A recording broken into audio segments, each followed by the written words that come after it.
Very helpful, very useful, and ang cute din itong nabili ko sa online shop.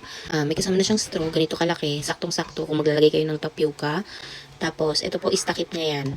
So, twist mo lang para ma-open. Ngayon, kung hindi mo gagamitin yung takip, para hindi mawala, dito mo siya ilagay. Then, ganyan na siya.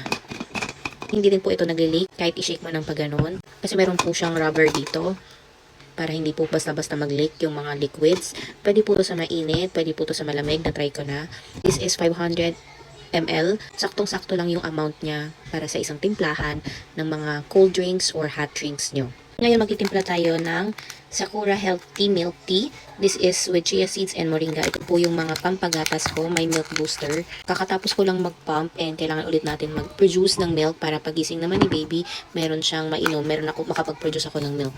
So, ganyan lang po yan. Hindi ako lang mainit ng water para matunaw. And tapos haluin lang natin. Malasa po ito, kaya tansyahin nyo na lang yung tamis kung ano yung kaya nyo. Yellow.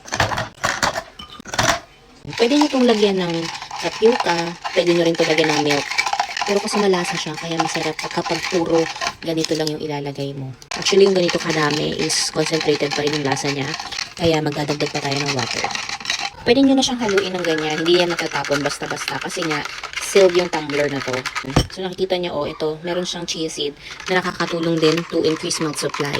Ready na siya. May milk booster. Everyday ko tong tinitake. Basta before or after ko mag-pump, I make sure na makatake ulit ako nito para makapag-produce ulit ng maraming milk. One sachet for me is enough para makapag-produce ng maraming milk for a day. Plus, sobrang sarap pa niya. Order na rin kayo mga moms, mga padede moms.